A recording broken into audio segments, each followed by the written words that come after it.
Hello and welcome to the Southern Star's Coronavirus Podcast. I'm the news editor Siobhan Cronin. And I'm digital manager Jack McCarron. And each week we talk to people at the centre of the pandemic in West Cork and beyond. We'll also take a look at that week's Southern Star newspaper and how our reporters all around West Cork are covering the pandemic.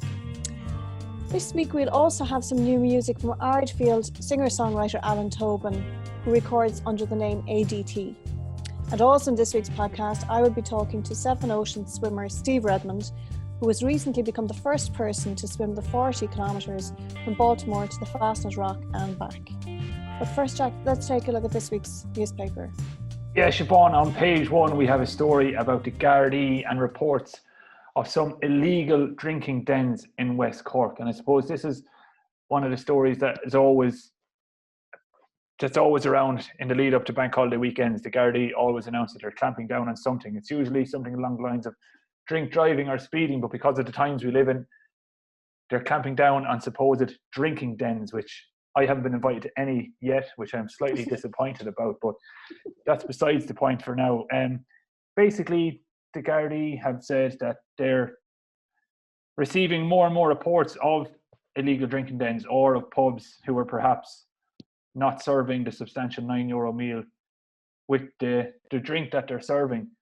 And they said that they're going to be sending out undercover guards all weekend to make sure this carry on is stamped out. What is striking about this story, though, are the comments from Chief Superintendent Con Cadigan, who basically says all bars and restaurants in West Cork are deemed to be compliant so far. So despite the fact that they are clamping down, he was keen to point out that it's not like there's been an upsurge in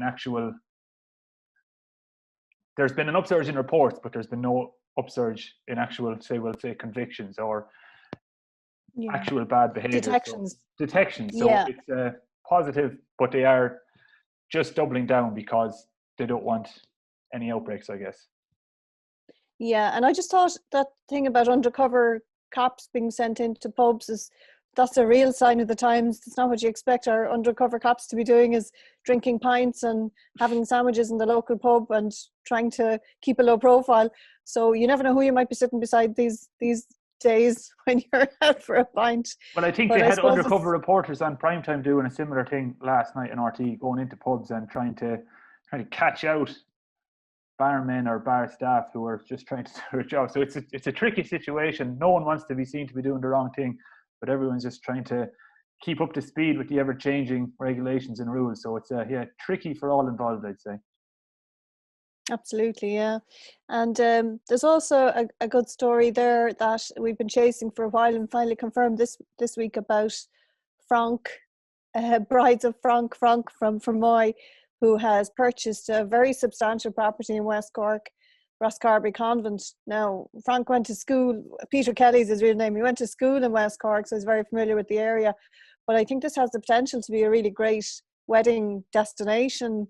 I don't know if you're familiar with Rosscarbery too much yourself, Jack, but it's a lovely site up there on the hill. Oh, well, I just know every time I drive through, whether you're going towards Cork or coming back from Cork, and you look up onto the hill and you see that convent building, and it is spectacular, and I can only imagine the views from some of the windows up there are out of this world. So you'd imagine that if they do manage to redevelop it and turn it in, obviously it says in the story it's a listed building, so there'll be restrictions on some of the developments they can do, but when it is redeveloped and turned into what we assume is going to be some sort of wedding venue, it is going to be spectacular. And it'll be great to see that building used again, because as I said, since I've lived in West Cork, it's been just sitting there idle. So it'll be nice to see something going on in there, because as I said, the views from there I can only imagine are out of this world. Gorgeous, yeah.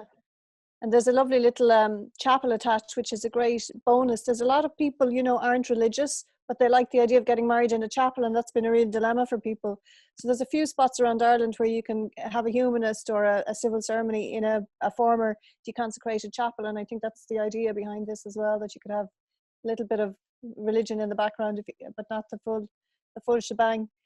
Another story there about another COVID story, Jack, about a very unusual service that took place last week on the beach in Courtmacsherry. Yeah, I had a good chuckle to myself reading this one, because all I could think when reading was that this reverend Reverend Kingsley Sutton is obviously quite a cool reverend. And the reason I thought that was because I'll just read from the fourth part here. He says, also singing and playing guitar, Reverend Kingsley spoke about the renewed understanding of the phrase, "It's gone viral." He said, up until now, we usually applied that phrase to Facebook, Twitter, TikTok, and other social media platforms. So he's obviously very witted, playing his guitar, commenting on the various social media platforms. So it's a nice story. He's saying mass on the beach in Cormac, a good story and photograph from Martin Walsh. But yeah, obviously a very witted priest. It kind of reminded me of Father Damo and Father Ted when I was reading it. A little bit. And I love his sign too. He managed to get the sign printed up in the very same font and design as the COVID signs we're used to, but it says KND 20, which stands for kindness 20 as opposed to COVID-19. So it's very clever of him. There's also a picture on the front that links to a story inside. And this is a follow-on from our last week exclusive story about the famine letter that was rediscovered, I suppose, by Skibbereen Heritage Centre. And it was based on a letter that was written to appeal for funds for West Cork in particular during the famine. And it was a very heartbreaking letter about scenes that a Cork magistrate discovered when he went on a kind of a recce down to Union Hall area to see what was going on. And he heard all these devastating reports about the famine. But this couple in Reen in Union Hall, and John is actually Australian, though he has Irish links, and his wife Christina Kelly have had the words of that letter and a second letter engraved in beautiful limestone plaque on the ground into a building on their land. Now the building is actually a mini replica of the Tate Modern Gallery, which he was going to do for something else, but he decided to put it on the land, and inside he's put in these two beautiful famine letters. And they also found a pot on the land, which they didn't realise for a long time was one of the original famine pots, which the Quakers had brought over to feed hundreds of people out of these giant pots. And it was just sitting there on their land. So they've incorporated that now into the little, I suppose, mini museum really. And he's hoping that after COVID, he could use it for schools to come and visit, to see, for local schools, I suppose, to see, you know, a little reminder of the devastation of what happened there in the 1840s. So it's a beautiful story, and I think it's a really lovely piece of artwork. And that just came to us as a result of having published that story in the letter last week, that John said, look, hey, maybe you'd be interested in this, what I've done on my own land. Yeah, and it's a great photograph, as you say, that goes with it by Oscar Kelly on page 2. Who's John's son. Yeah. John's son. Well, there you go. So yeah. A family affair. Just on page 2 then, Siobhan, we have the reward of €5,000 being offered for info on 23 poisoned buzzards. And this is a story by Kieran O'Mahony, and the opening para reads, a reward of €5,000 is being offered for further information leading to the prosecution of those responsible for the deliberate poisoning of 23 buzzards in West Cork earlier this year. And this is obviously a story that you and the team have covered extensively over the last few months, following the discovery of dead buzzards in West Cork, a species of bird that's only been reintroduced into Ireland or has been preserved in Ireland over the last couple of years. Yeah, they're a magnificent bird. I don't know, I think I saw one myself there a few months back, but I mean, they have a massive wingspan. They're almost like hawks. There was a second incident over near Calekill as well that we discovered a few months after this one had happened, where there was a bait tray left down, and the locals were very annoyed about that one because they were afraid, you know, dogs walking in the area would come across it. But it's a group called the Amica Projects, and they basically put money together to kind of tackle, you know, wildlife crime, I suppose you could say, and animal welfare problems. And they've a massive ad on page 11 of the paper this week, a full page ad saying enough of these killings. Please, let's find out who's doing it, why they're doing it, and so that we can stop it and have, you know, high profile prosecutions to deter people from doing this. So it's just a very unusual story, and unusual, I suppose, for a group like that to take out a full page ad in a newspaper, you know, appealing for help. Do we know what potential motive someone would have for wanting to poison these birds? Are they a danger to livestock, for example? Are they, well, according to farms, or what is there any reason that we potentially the IFA have no, the IFA have said in the past, as far as I recall, that they're a friend of farmers. You know, they take away a lot of other smaller predators, and that they couldn't see any reason for that. Then there was a kind of a bizarre theory that there was some kind of sadistic cult involved, because there had been a claim that some of the birds' heads were chopped off, but then that wasn't substantiated. So at the moment, I think part of the reason for this ad is that people just are not sure exactly what's happening, and that's why they're looking for information. So it's a real mystery. It's a very unusual one. And I suppose we'll keep following that one as the summer and autumn progress. Any other stories then, Siobhan, we want to touch on? I just like the story on page 3 about the outdoor seating in Bandon. You know, the way all the towns now are trying to make a big effort. I was in Cork City this week now, and an awful lot of the streets are devoted to outdoor eating, or sections of the street. And they've done a really nice job in Bandon, and it's not finished yet, but they have some really nice outdoor seating, giant planting, areas sectioned off, and they have wheelchair access right up against it, which means, you know, people with a disability can get right up close in their vehicles. Nobody else, of course, is supposed to be parking too close. And it's just a really nice idea. Now, my own fear is that this is all well and lovely, June, July and August, maybe even September, but there's been a few hairy November, Decembers and Januaries in West Cork in the last few years as regards storms. And I'm not sure how the whole eating outdoor concept is going to survive the winters if we still have social distancing indoors. So it's all to play for there, but at least towns are getting their act together, and County Council has an initiative called Project Act, appropriately, and this is part of it. So I think well done to all there anyway. Yeah, absolutely. I was admiring that picture as well. It's great to see Irish towns finally embracing that kind of European culture of outdoor dining, outdoor drinking, outdoor having a cup of coffee. I know we don't get the weather that often, but when we do, it is nice to sit outside. Exactly. But there's one other story there now, which is a kind of a counterpoint to that, and it's beside it, is about beer drinking in Schull. And I kind of had to have a giggle myself at this one, because it was, you know, some tourists had posted pictures of a whole load of beer bottles and whiskey bottles and all the rest on the pier in Schull. And I think this is a problem that's been going on in Schull for quite a while. But as someone who didn't grow up beside the sea per se, we used to call it bush drinking, and I just like the way in West Cork it's called pier drinking, because people tend to gravitate to the piers, younger people, and especially now, whatever problem we had with it in the past, now that the pubs aren't open yet, unless you're sitting down for a meal, there's even more of a reason, I suppose, to go and find a scenic spot and bring your off-licensed drinks with you.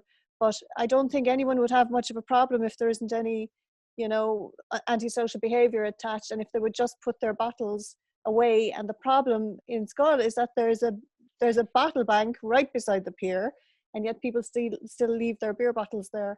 So that's just, it's a bit of a shame there. I think it just needs a little bit of maybe community spirit there to get people engaged. I do think it's a huge problem that we have in Ireland, in that we don't seem to be able to, as a collective, clean up after having parties in public spaces. And that's probably why Gardaí are generally so strict on preventing people from drinking in public spaces. Because when you go out to some of the big parks, major parks in London or across Europe, people all spend their Saturdays socialising in the parks during the summer and drinking. But they all clean up after themselves, so the police don't have much to worry about. But as you say, this would all be fine and dandy if people were willing to clean up after themselves. I was in Lahinch a few weeks ago, and what they do there is cliff drinking, so even more dangerous than pier drinking as well. All the young people congregate on one of the cliffs overlooking the beach and drink and have their cans and have their whatever young people do.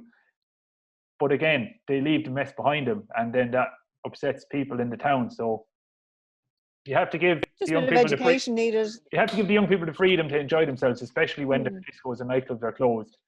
But they also have to take it upon themselves to clean up after themselves. So then everyone's happy. So that would just be I think it just takes a bit of education. It's a new environment for us at the minute, and you know, we took well to getting rid of the plastic bags, not smoking in pubs, you know. So I think it's just another thing we can embrace eventually, hopefully. Hopefully.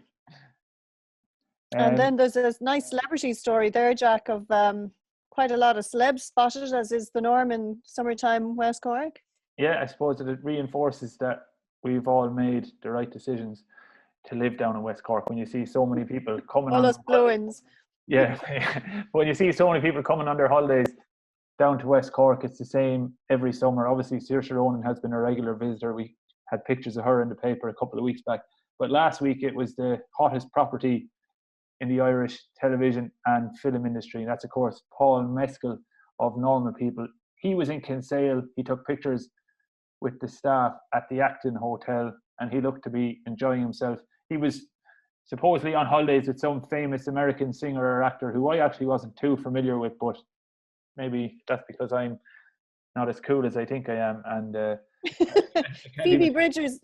Phoebe Bridgers is her name, Jack, you know, for your information. She's an indie star in America.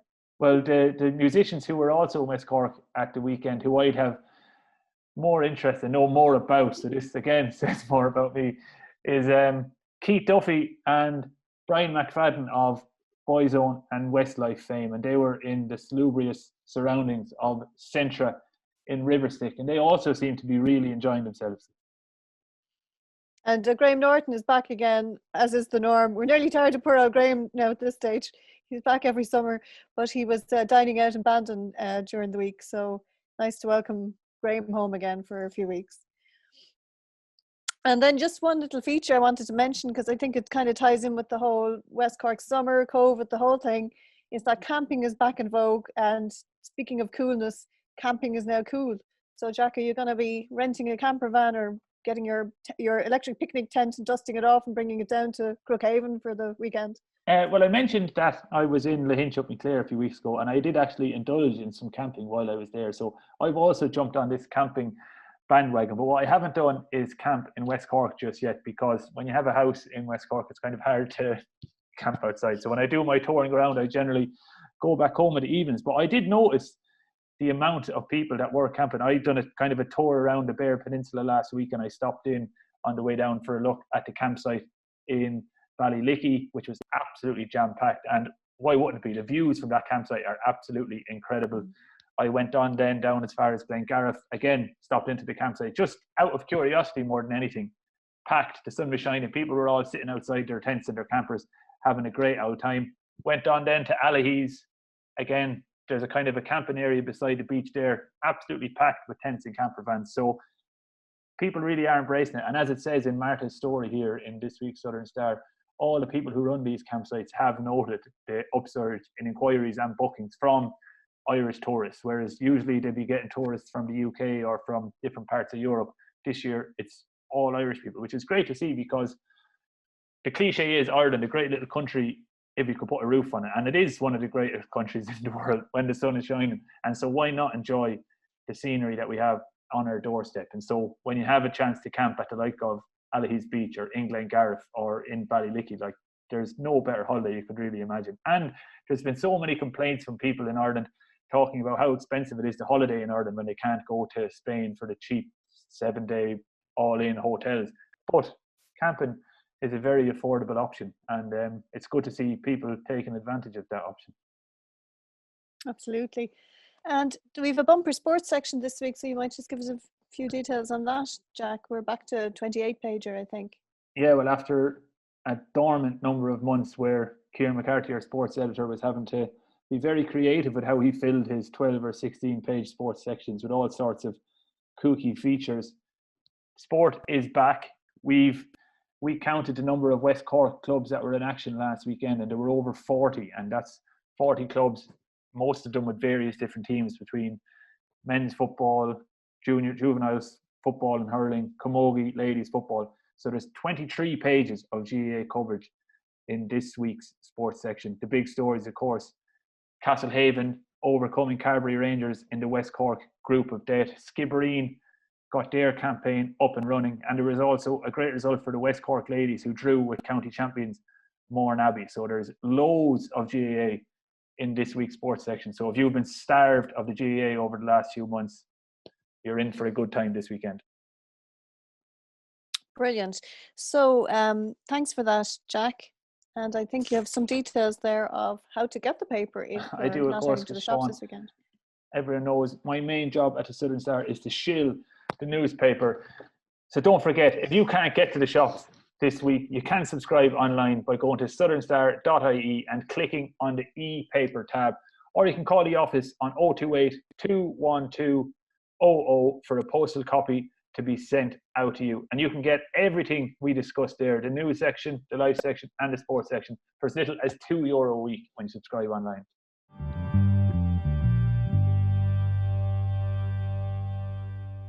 Now, this week's interview. Sea swimmer Steve Redmond was the first person to complete the 7 Oceans Challenge, and just over a week ago, he became the first person to swim to the Fastnet Rock and back. Although he always praises his backroom team and his family for encouraging him, there's no doubt he is one of the world's most determined and successful sea swimmers. I spoke to him earlier about his passion for the ocean, his training regime, and asked him to share some of his technique tips too. So good morning, Steve. And tell me first, am I right in thinking you're a Kildare man? You're Castledermot, that's kind of on the border with Carlow.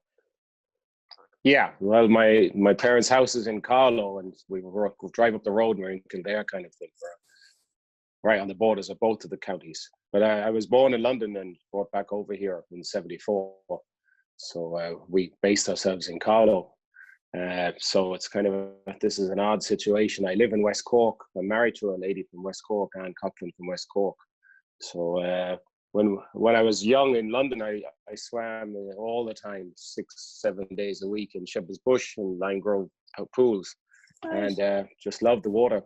It's the only thing I was ever kind of very good at, at soccer and team sports and things like that. So when we came back over here, we had nothing except the thigh opened up around 20 miles away, 15 miles away. And so we had no pool. So I thought it was coming back to the dark ages really in 1974. So I'm an old guy. I was born in '65. So I'm pretty old now. It's a peculiar sport for a guy from Kildare, Carlow. Yes. And London. But, and London, yeah, and London. But I went back to London when I was around 20 and played a lot of rugby and was very, very heavy, not a sporty type person. I was around 22 stone, 21 stone for a lot of my life, 19 stone, and got into rugby, was prop, very unfit, drank a lot, ate a lot, always a problem with my weight kind of thing. So always battle food. I see food as an enemy, really, which is getting off the subject here now, but just to give you a bit of background. Yeah. I ran a couple of pubs, so I came back over here to buy a pub, and thank God my wife didn't let me. I probably wouldn't be around by now, I guess. I probably wouldn't be around. And do you still like... I don't drink anymore. I was just going to ask you, because that's not very compatible, I'd say, with the kind of training you'd be doing. No. When we had our first child, Sive, I kind of gave up. Like, you go through a stage where you had enough drinking, and this is repetition, and it was the next day. In Ireland, you worry about the next day having a drink that night before, and I just said, to hell with this. I'm getting too old for this. I've seen enough, and I just stopped. And not really interested. A can of Red Bull now or a pint of water will put me over the edge now, kind of thing. And I don't really need it. I say it was more kind of always like everybody, kind of you just needed to relax the alcohol, and I don't bother anymore. I can go out and I can sit in a pub. I work here in Rosie's here if they need me, for the jazz festivals and stuff like that in Baltimore. And but it's not a big deal now, thank God. Right. So, and it never helped with the training either, Yeah, I'd imagine. You definitely have to go off it while you're training anyway. But just bring me back a little bit. Is there anybody in your family who was involved in swimming? Going back a generation or two, nobody at all. They're all farmers or all work very hard all the time. No sportsmen really involved in my family. A couple of journalists, a couple of barristers and things like that from my mum's side. But no, it's a very strange. I don't know how I got into it. Let's be brutally honest. You fall into these things and you realize that this is where you should be, and you go further in and you explore them, and you see there's a whole different avenue that you can go. My wife hates swimming. Like, my wife is like a white shark when she's about to bite you. When I start talking about swimming, the eyes just roll up to the back of her head, and she says, "Oh, not again." Okay. So, but I'm an obsessive. I think I'm a compulsive obsessive. I must admit. Well, tell me about your wife, because for all her dislike of swimming, she is the reason, I suppose, in one way, that you're where you are. Because first of all, West Cork, and you always say that it's one of the best places, if not the best place in the world for swimming. So when you came to Cork was when it really kicked in. Is that right? Yeah, I met my wife in London. So, and she brought me back over here for a week, and I just kind of spent the whole week near the water. We're very near the water in Ballyhub and Skull and Baltimore and Skibbereen, and I just loved it, and was drawn to it, constantly drawn to it. And she really is the reason. As I say, she's been on the boats for the first swim and the North Channel swim.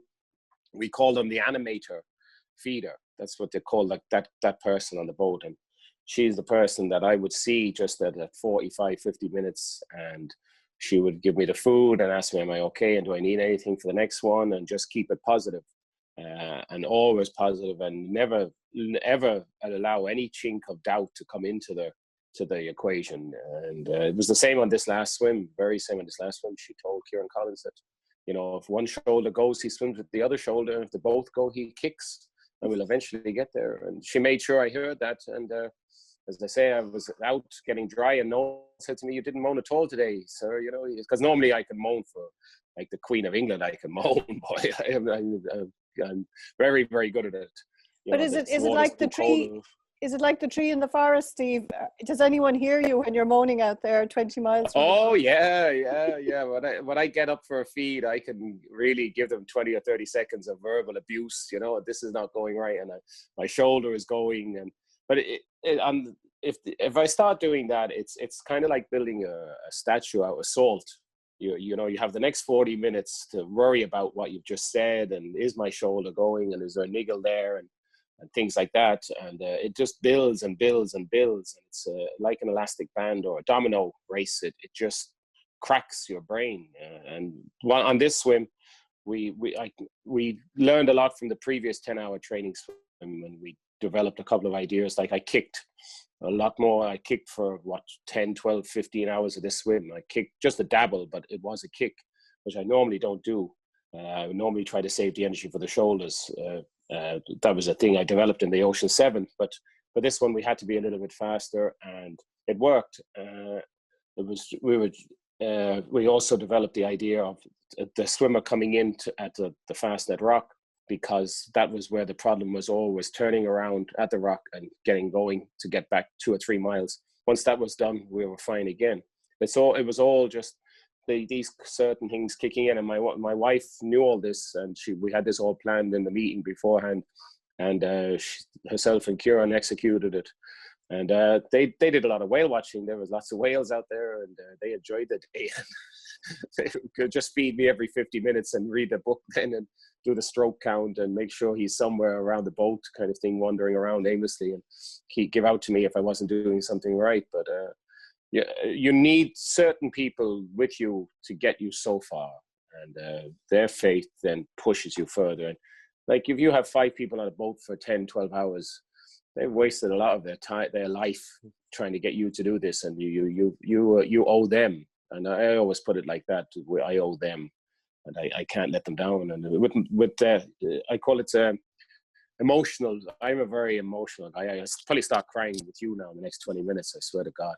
I'm not very good with people like that. So please. Oh God, I can cry. See, in the goggles, they can't see me crying. It would break down every now and again, and just have a little cry for yourself and keep going.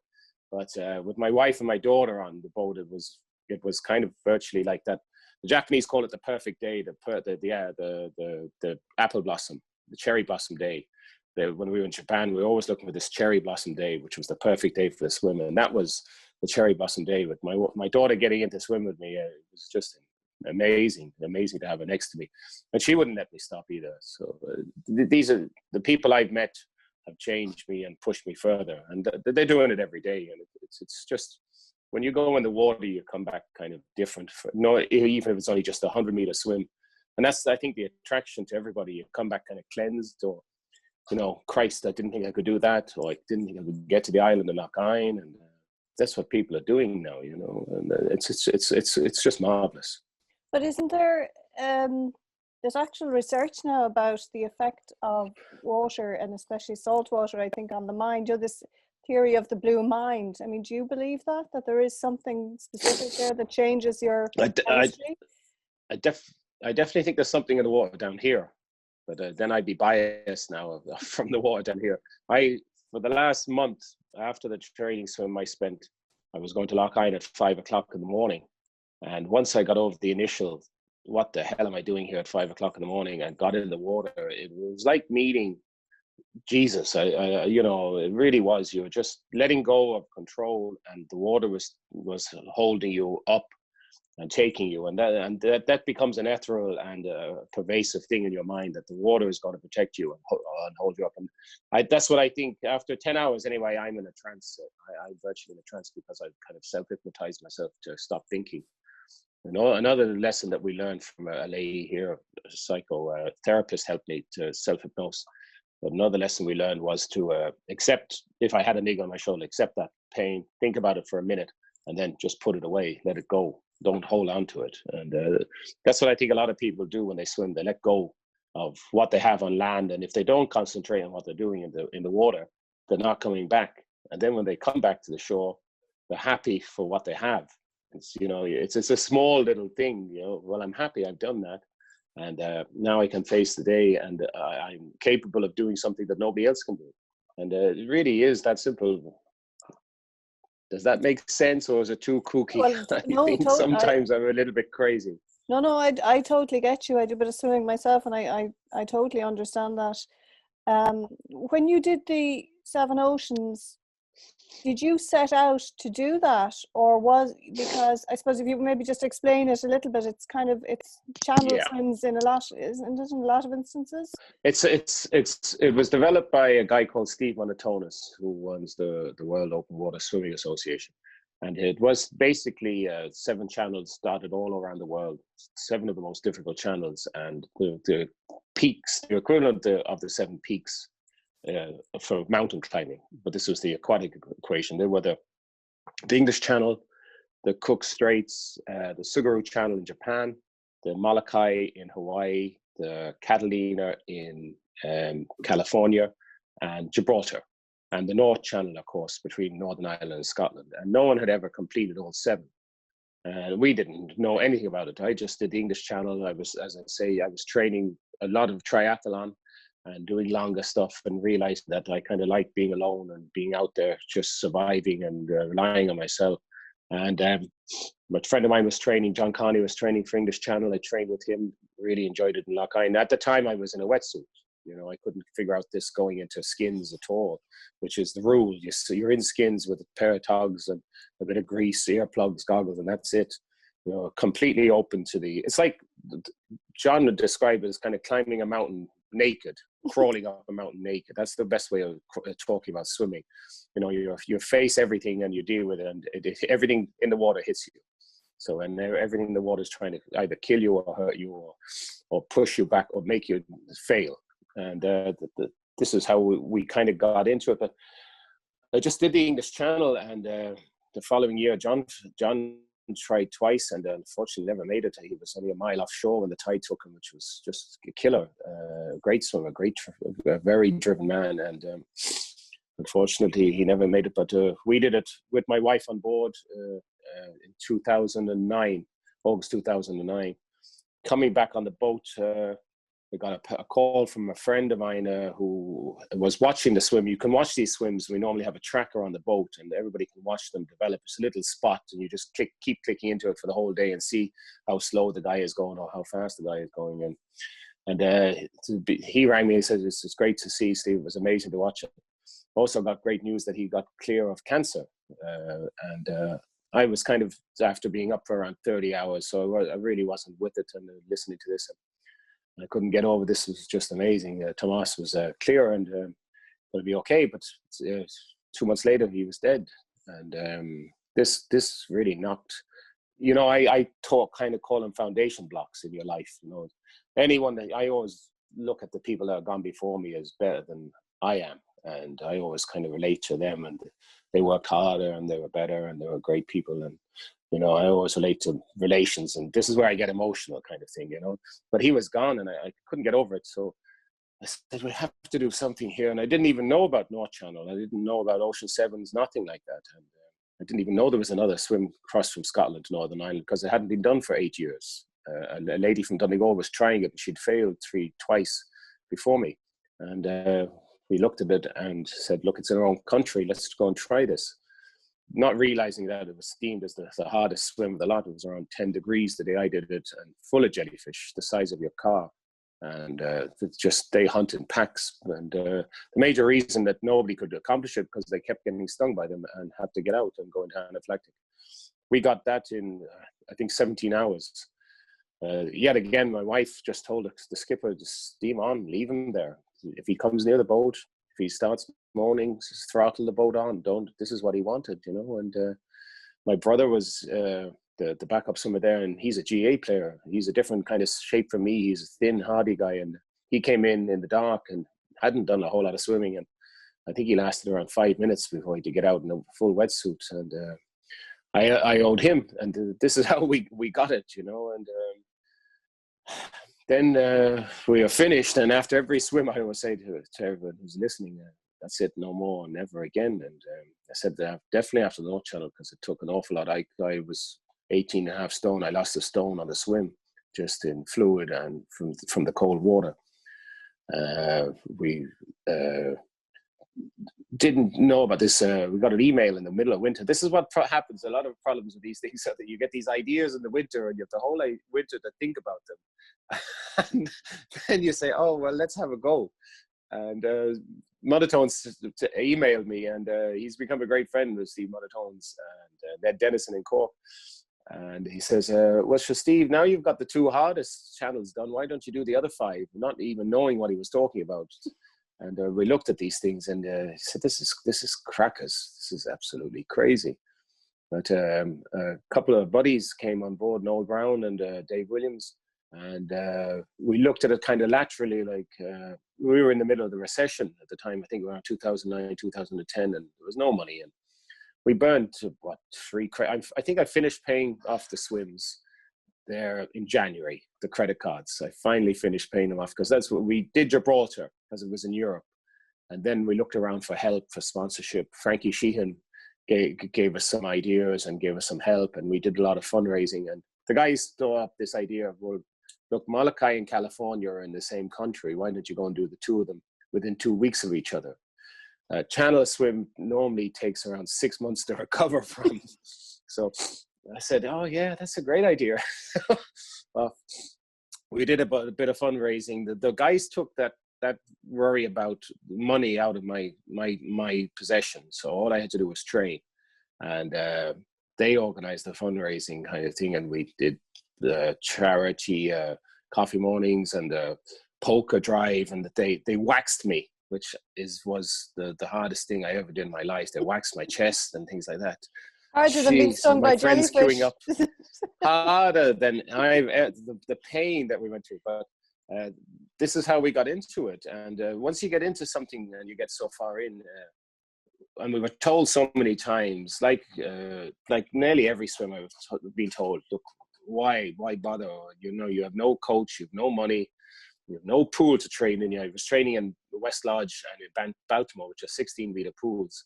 And there was 3 or 4 other people doing it. A girl called Penny Palfrey from Australia, and a guy from England and a guy from America. So there was a kind of race going on, and these were far better swimmers than I was. But it just became a kind of a notion of pride. Like, let's show these guys we can do this thing. And we have the North Channel. None of them had the North Channel. And poor Penny came over, and she's one of the best swimmers I've ever seen in my life. And she just got too cold up there, and it just, it beat her. And that's what it just wears you down. And you think you're swimming, and when you're going into hypothermia, and you're actually just thrashing. But that's really how we got into it, and it took on a life of its own. And everybody in West Cork and Carlow and became open water experts. Like I'd be training, and there'd be guys coming down to have a swim a lap with me, and there'd be another guy ready when I come back in an hour and 10 minutes later, and he'd swim a lap with me. And everybody here, they're very different from, I suppose, Carlo even as well. It's a very small community. Everybody knows each other and everybody's connected, and everybody knows what you're doing, kind of thing. And it was great, and it just we couldn't fail them in the end, and we got it. We got to 7. We're lucky with them. It was an amazing achievement, but then you weren't happy with that, Steve, and you had to find the next aquatic mountain to climb, we'll say. So Fastnet, I think, had been on your radar for quite a while. You'd gone out to the Fastnet, but you hadn't done the round trip. So no, we had done 2 swims from Baltimore to the Fastnet to Skull as training swims for the long Molokai. Molokai was 60 miles, Hawaii. And we'd done this long swim, and we were in the water for 20 hours there. But we'd done these 2 swims from Baltimore out around the Fastnet and into Skull, one with John Carney as the pilot and one with Kieran Collins as pilot. And we realized it could be done. We never even thought about this before, and we realized, geez, this is an iconic place. We did one of the training swims just the day after the Fastnet race when the yacht turned over, and the American crew were on the pier after being rescued. Do you remember the yacht turned over out there, and the keel broke off, and they were watching us go out, and we all said it out prayer together. we went out. They thought we were absolutely crackers swimming out. And then when we got to the Fastnet, there were still yachts coming around, and the lifeboat guy, the Coast Guard, there were radio in the Coast Guard saying there was somebody in the water out here. Do you know them? They were saying, yeah, just take no notice, just keep going. That's just Steve. But that's just Steve. Because a cousin of mine actually works up in Kerry in the station, so he's saying, just take no notice, for God's sake, keep going. And we got this swim, and we realized this is incredible. The water out here, the clarity, it's far better than some of the swims we've done, and it's right in our own back door. And we said, maybe we could get out and come back. Is that feasible? And both John and Kieran looked at it and said, look, it's really, really difficult because of the tide and the problems you have between Cape and the Fastnet. The water there, they call a river. Like, you go out there today and then you go out tomorrow, and it's completely different every time you go out there. So nobody can judge what it's going to be doing. And there's also we just looked at it. Sherkin and Cape Fear is a bit of a problem too. Gasconon, that's a dreadful place. I try to keep. I have nightmares about that place. It's because the water just gets. They call it the suck. You get sucked in there, you don't come out. You can't get out because the water just holds you in there until the tide turns, and then you're beggared. You just can't get beyond it.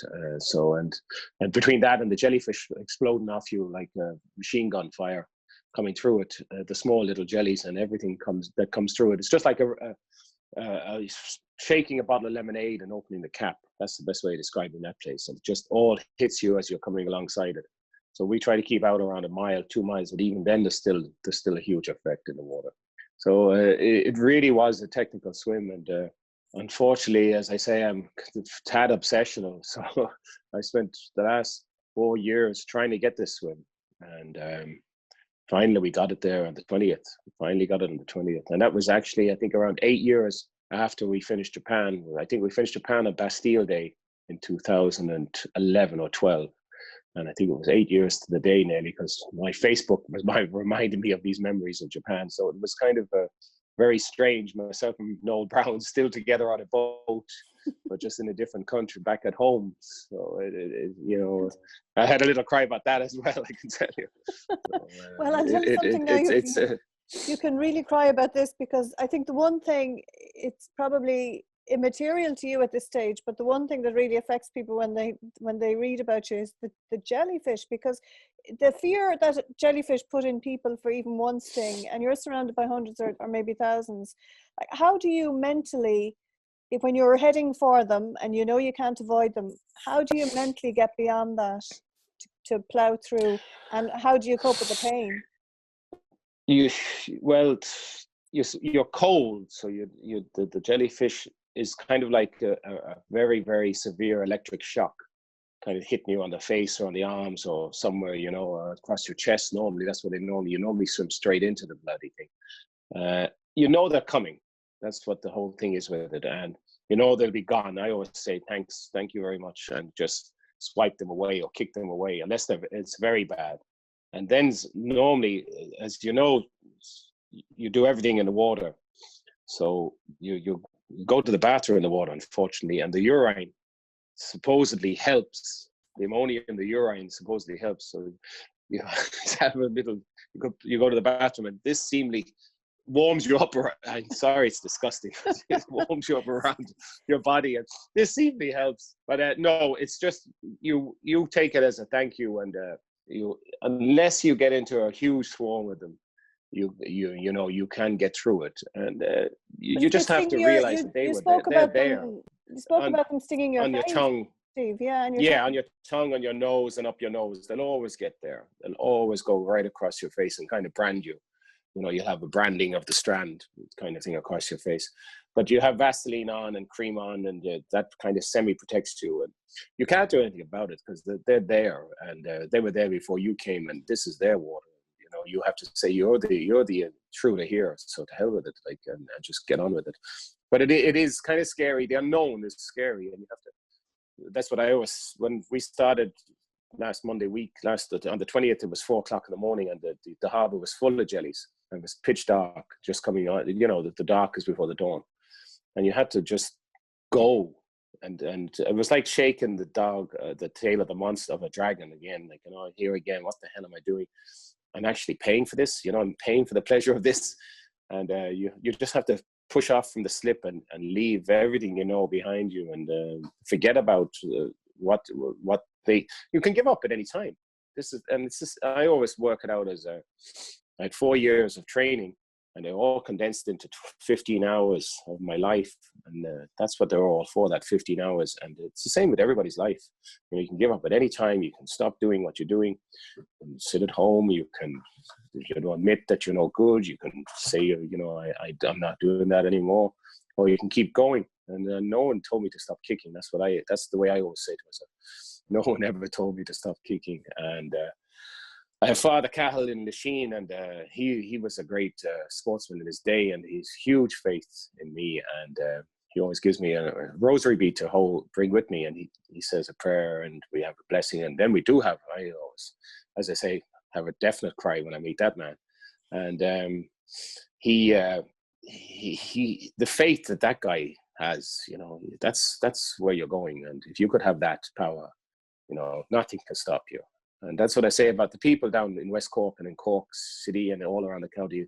Very different from everywhere else, you know. And they always have a comment about you, and they'll always say, "Oh, you're bloody too old to do that. You know, why the hell are you bothering?" And they really are only pushing on to be better. And with the jellyfish, you know, they were there. You know, you have to get over it. If you touch them, it's a bit scary. But you move on and you get by them, and then you realize, you know, that, well, I've beaten the jellyfish, and hopefully there won't be any more. But there's always more jellyfish. I always equate it to life. Well, there's always more jellyfish, and there's always more challenges. Have you got something else up your sleeve now for the next, or do you take a break and not think? I was talking to Noel and Kieran, and I was talking to Carol Cashel in Cork, and she says, "Look, do a couple of weeks of just fun swimming and see where your body is." And you know, we have a swim maybe we're looking at Castletown there to Crookhaven in the next maybe 3 or 4 weeks. Looking out though, it's real Irish bank holiday weather here. It's not very pleasant, but we're kind of toying with that idea. We don't know yet if we can organize a boat up there and do it as easily as possible. We might go and have a look at it. But we also have 7 swimmers coming down to do Fastnet now in the next month. So I'm going to be on the boat supporting them and bringing them in. We have a guy coming down the week after, next week actually. Hopefully the weather will improve. We'll go out to the Fastnet and get him in. Because we're, as I say, it's really opening that up as a swim for people, you know, the open water swimmers in Ireland and the world to come over and do it. And to say you've swam Fastnet, you know, holy God, it's just that's what they all want. And you have the First Lady has done it, and First Lady has swam from Mizzen to the Fastnet, and there's a whole lot of things that people can do that to achieve something that nobody else has. And really, swimming the Fastnet to Baltimore is something not many people have, not many people at all. And it's just an amazing swim, probably one of the best in the world for the technicality of it all. Yeah, I was reading some of the stories on the Fastnet Swim website last night, and I think Maeve was the first. Yeah. Well, and they're fabulous stories to read if you're interested in swimming, because, like you say, there's something about swimmers when they're talking about swimming, they do get very emotional and passionate, and they makes a lovely read as a result. So I'd advise people maybe to go on there and have a read of them. But can I ask you a real Anaraki question now about your technique? And do you spend much time perfecting your technique? Because you talk about other people being better swimmers, and you talk then as well about you didn't use your legs much except on this swim. So do you spend much time thinking about the actual technique you use, Steve? Oh yeah. The way I train, I train in Lochine, I shoreline all around Lochine. So I'm virtually alone a lot of the time because I need to be alone for the swim. So I don't like training with people, and they're all faster than me as well, which is another downer. I get depressed swimming with these young guys, and these guys shooting off miles ahead of me. Jesus. So I tend to swim alone. But yeah, I worked a fair bit with the total immersion, and I went to Abbey Stradbally to a lady up there. She has a endless pool. And she can video your stroke and video what you're doing in the water and show you where you're going wrong. And we worked a lot with that, kind of trying to make the swim effortless. And we train. Unfortunately, when you're training by yourself, you get bad habits. You know, you work into bad habits, and so you have to every now and again have somebody look at you. So I have Steve Black, Sarah McKnight, and Noel and Nathan Timmons have a good look at my stroke. And the great thing about open water swimmers is they're very direct and very straight, and they tell you really are useless. It's really so bad, and you know you're doing something wrong with your left arm. And swimmers, I don't know if you swim with anybody, but swimmers are like the way they recognize whales. You know, they recognize whales from the back of their tail. The swimmer you can recognize from their stroke. One arm is a different stroke from the other, and things like that. And I keep my head down and I don't kick a lot, and so they know it's me coming. But that's how it is. But I tweaked it a lot after the 10-hour training swim, which we learned an awful lot from this time. We went back into full rotation with my arm instead of leading with my shoulder. I went into a full rotation with my arm and just brought the kicking back in, which was very difficult for the first 2-3 weeks, going from virtually no kicking to kicking all the time. So I'd be kicking away, and then I'd say, Jesus, my stroke is going to hell here now. And then I'd be stroking and I'd forget to kick. So it was all a bit of a mix and match, but it's constant. Gary Minahan has a drone, and he'd chop it up in the air, and he'd video analysis my stroke and show. And you see, if you can see it, you see where you're going wrong, and you can vector it then and try and change it. But it was really just a case of getting a little bit more pace into the swim. You know, just bringing maybe a half a kilometer or an hour back into the water and not using up too much more energy doing it. And that's where we went with this one. And we'll stay there now. We'll stay kicking now. We initially thought about not kicking because of the water we were going into was so cold, like the North Channel. If you kick, they always say you have to send blood down to your extremities, down to your toes. And then it comes back super cold to your heart and puts your body under severe pressure. So that's basically where we got into that idea of not kicking so much. And unfortunately, as I say, we went into virtually effortless swimming, trying to be effortless and to streamline. And if you see me now, I'm not very streamlined. I'm an ugly bugger. I'm fasting this week now. Thank God I'm kind of gone off food. For the 3 days before the swim last week, I took on 7,000 calories each day. So and when I was training, I'd have a breakfast roll, unfortunately, as a reward after 2 hours in the water. I'd hit Trevor Hegarty's and Skibbereen to have a breakfast roll, and that's all gone.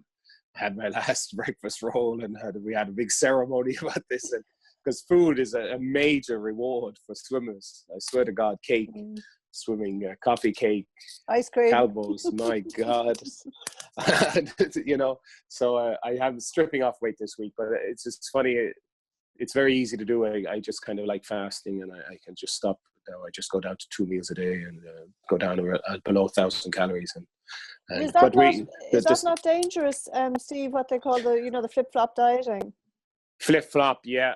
Well, I don't flip-flop. I just kind of fast and take on high protein, and I do that for around a week, and I'll stop. I'll go back to eating very small meals, white bread, and the basic. I wouldn't drink fizzy drinks, but white bread and cheese and butter is really my killer.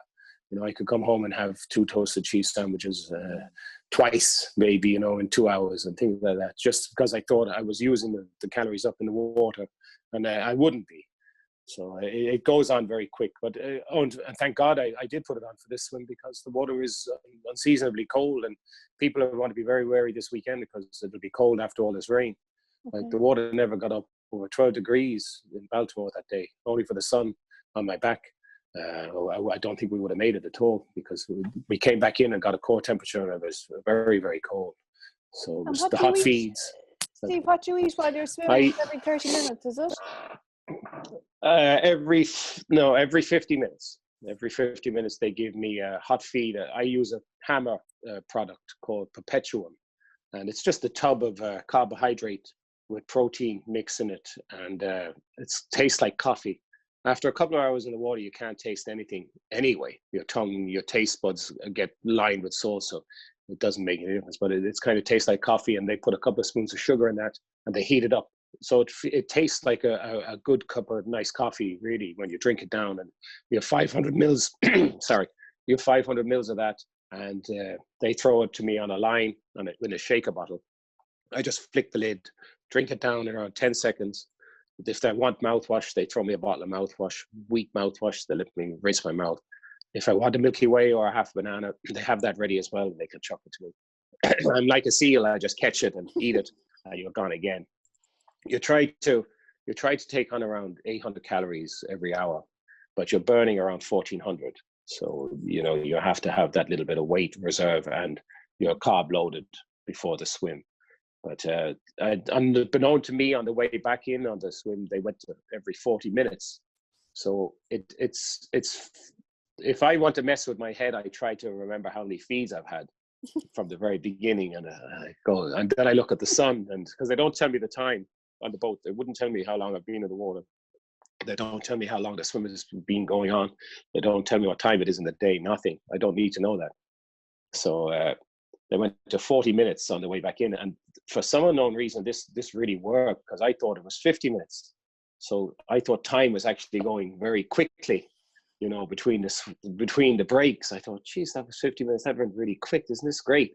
And they told me afterwards what they'd done without telling me. Psychological. Everything is in the head. Everything in open water, an awful lot of it is in the head. And as I say, if they put the ladder down and give me an option of getting out on the way back in, I probably would have gone to the ladder. You want to get out. You realize, what the god damn am I doing in here? I'm not making any headway. But Kieran Collins was just spot on with his tide.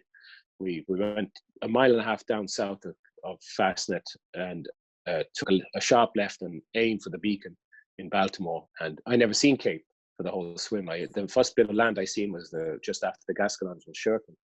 And once I hit Shirkin, I know I'm not going to. I know I can make it from here. That's only 2 hours, 2.5 hours in.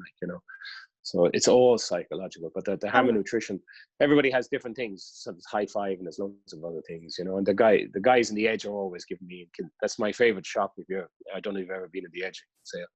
It's triathlon shop, and I go up there, and the guys smile. There's another victim coming in the door, and just they sample stuff on me to experiment with, and I get all my gear there from them guys, and they're always they like Simon was on the pier that night when we finished the swim. So it's just support from everybody, but it's just to find what works for you. Like, I would always advise people that are going swimming to have a hot drink before they go into the water, even in the summer, because your core then is a bit warmer, and you don't go into kind of so much shock, and you can last a bit longer in the water.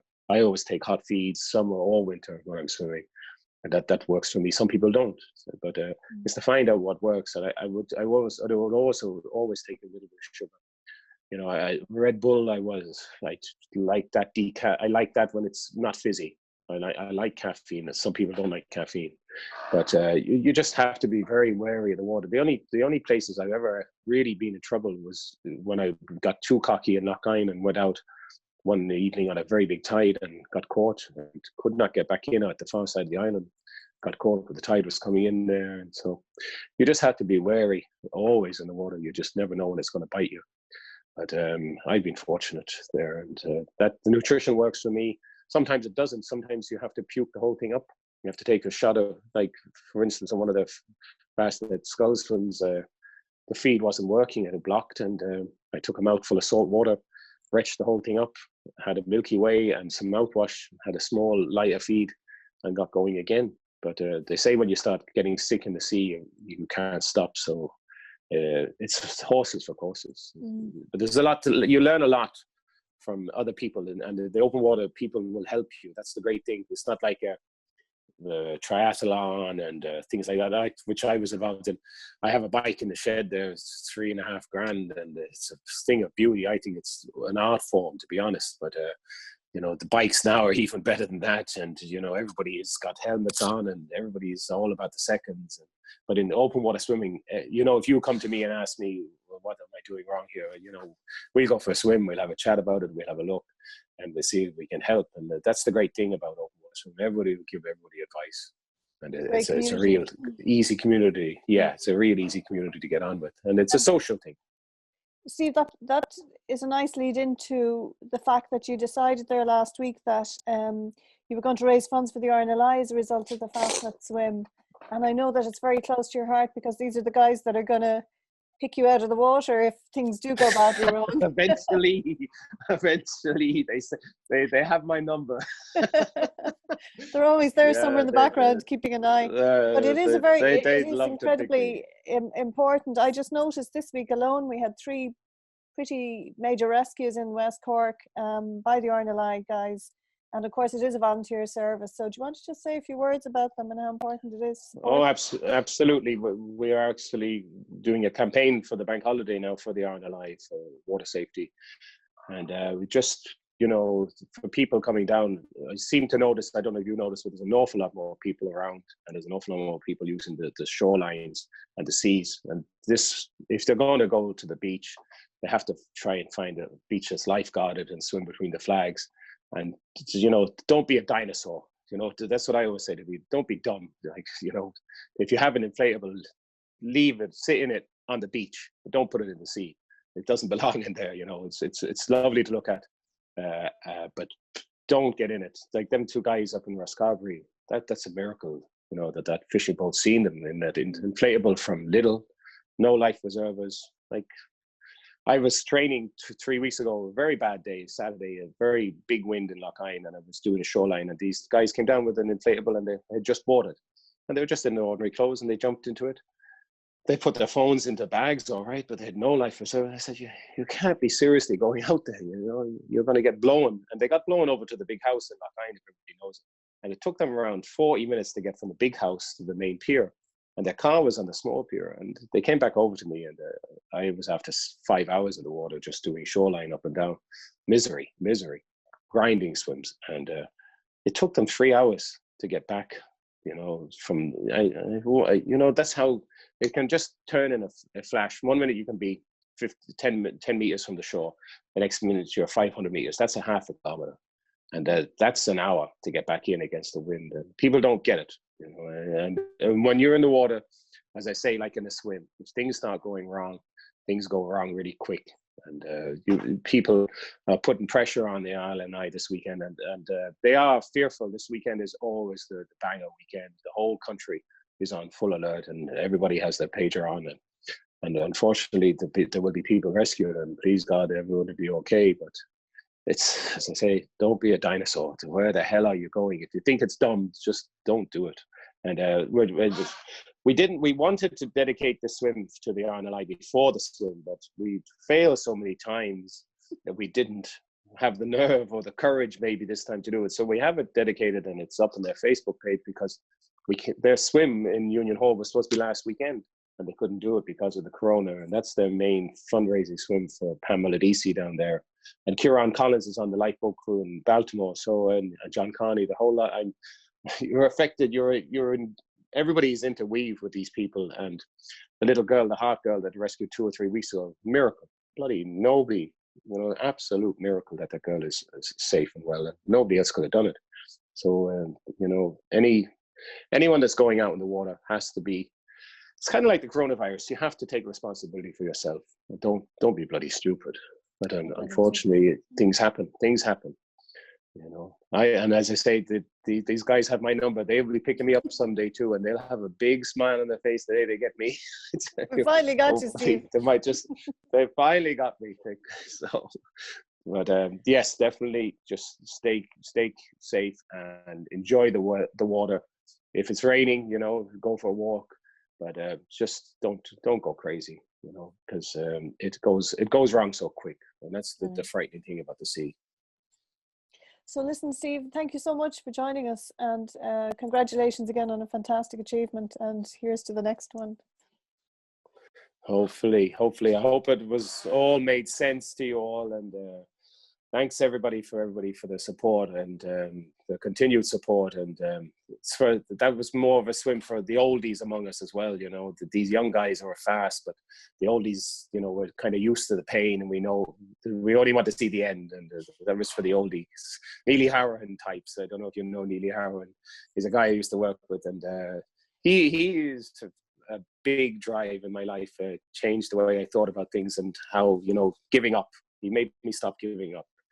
And that's, and Skibbereen, most of the people in Skibbereen, they never let me give up. So thanks very much.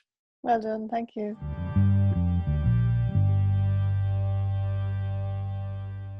This week's music comes from Ardfield native singer-songwriter Alan Tobin, a member of local group Lone Mountain. He is also about to launch his first solo album under the name ADT.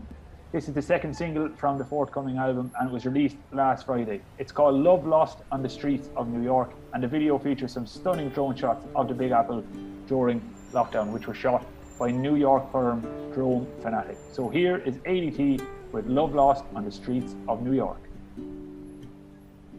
Pushing through the streets on an open top bus, sitting next to you for a different view of the city and mist. Had your first kiss with that boy from school. He played the fool and praying for the rains to fall down. In rivers or buckets, I don't give a shit. Driving you into my arms. Oh, mercy, how do we ever give up? Why did we ever give up? We thought it was absolute love. Oh, mercy, how do we fall out of love? And why did we ever give up? We thought it was absolute love. Ooh, ooh, ooh, ooh, ooh.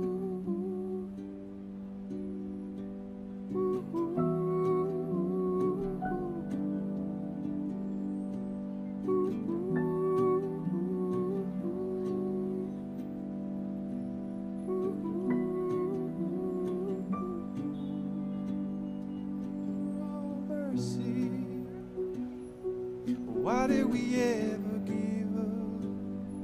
And how did we fall out of love? We thought it was absolute love. Oh, mercy. And why did we ever give up? And how did we fall out of love? We thought it was absolute love.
Thank you for listening to the Southern Star Coronavirus Podcast. Don't forget to like, share, and subscribe to our podcast, which is available on iTunes, Spotify, YouTube, Acast, Stitcher, or wherever you get your podcasts.